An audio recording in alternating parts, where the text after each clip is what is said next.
Hi hello నమస్తే welcome to Telugu 360 నేను మీ అనిల్.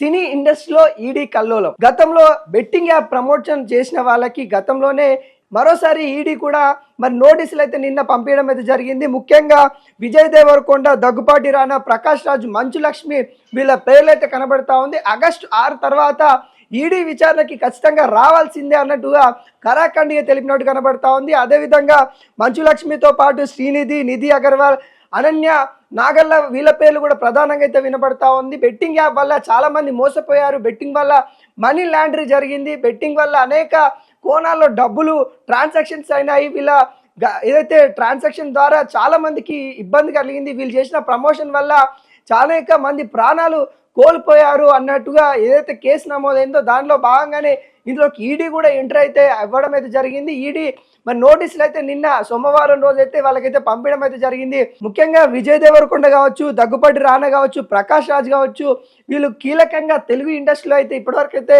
ఉన్న సీనియర్ యాక్టర్స్ అని చెప్పుకోవచ్చు. వాళ్ళకు కూడా నోటీసులు రావడము ఒక గమనార్థం అని కూడా చెప్తా ఉన్నారు. ఎవరైనా కానీ ఇలాంటి ఏదైతే ప్రమోషన్ వీడియోలు బెట్టింగ్ యాప్కి సంబంధించిన యాప్లను ప్రమోషన్ చేసి అనేక డబ్బులు తీసుకున్నారనే కోణంలో అనుమానం రావడం అయితే జరిగింది. వాళ్ళపైన కేసులు కూడా నమోదు చేసే ముందు విచారణకైతే పిలుస్తా ఉన్న నేపథ్యం కనబడతా ఉంది. విచారణ తర్వాత మరి పరిణామాలు, వాళ్ళకి ఎటువంటి లావాదేవీలు జరిగినాయి, వాళ్ళ యొక్క ట్రాన్సాక్షన్స్ కూడా అడిగే పరిస్థితి కనబడతా ఉంది. అదేవిధంగా వాళ్ళ ఫోన్కి సంబంధించిన డీటెయిల్స్ కూడా తీసుకునే పరిణామాలు కనబడతా ఉంది. ఎందుకంటే ట్రాన్సాక్షన్ సంబంధించి కావచ్చు, లేకుంటే ఎవరైతే బెట్టింగ్ యాప్ సంబంధించిన వాళ్ళ డీటెయిల్స్ ఏవైతే ఉన్నాయో వాటి వివరాలు కూడా సేకరించే ప్రణాళిక అయితే సిద్ధమవుతా ఉంది. గతంలో 2 తెలుగు రాష్ట్రాల్లో కూడా బెట్టింగ్ ప్రమోషన్ సంబంధించి కూడా వార్తలు అలచలైన విషయాలు మనందరికీ తెలుసు. దానిలో భాగంగానే అమాయకులు ప్రాణాలు కోల్పోతా ఉన్న నేపథ్యంలో ఈ బెట్టింగ్ వివాదం ఏదైతే ఉందో అది ముందుకు రావడం అయితే జరిగింది. దానిలో భాగంగానే సినీ ఇండస్ట్రీలో కూడా ఇప్పుడు తెలుగు ఇండస్ట్రీలో కూడా మనమైతే ఇప్పుడు చూస్తూ ఉన్నాం. ప్రధానంగా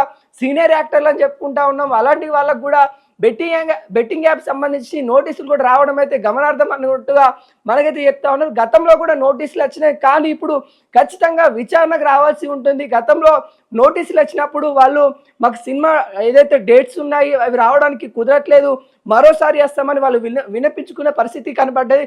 కాకుండా ఇప్పుడు కరాఖండిగా ఈడీ చెప్తా ఉంది, మీరు ఖచ్చితంగా ఆగస్టు 6 తర్వాత రావాల్సిందే, మీకు మీ డేట్స్ ప్రకారం మీరు ఖచ్చితంగా ఈడీ ముందుకి రావాల్సిందే అన్నట్టుగా సినీ సంబంధించిన వాళ్ళకి హీరోలకు కావచ్చు, ఏదైతే బెట్టింగ్ యాప్ ప్రమోషన్ చేసిన వాళ్ళ ఎవరైతే ఆరోపణలు ఎదుర్కొంటా ఉన్నారో వాళ్ళనైతే పిలుస్తా ఉన్న నేపథ్యం మీద కనబడతా ఉంది. ఇప్పటికే పలువురు పేర్లు అయితే ఘనంగా అయితే వినబడతా ఉన్నాయి. వాళ్ళు ఖచ్చితంగా ఈడీ ముందుకి రావాల్సిందే ఆగస్టు 6 తర్వాత అన్నట్టుగా ప్రధానంగా అయితే వినబడతా ఉంది. అదేవిధంగా కొంతమంది సీనియర్ యాక్టర్స్ కూడా ఉన్నారు, యూట్యూబర్, ఇన్ఫ్లుయెన్సర్ కూడా కొంతమంది ఉండడం అయితే జరిగింది. వాళ్ళు కూడా ఈడీ ముందుకు రాబోతా ఉన్న వార్తలు అయితే చక్కర కొడతా ఉంది. ఖచ్చితంగా రావాలి, వాళ్ళ తమ డేట్స్ కూడా వాళ్ళకి నోటీసు ఇచ్చిన దానిలో కూడా వాళ్ళ డేట్స్ కూడా ఇవ్వడం అయితే జరిగింది.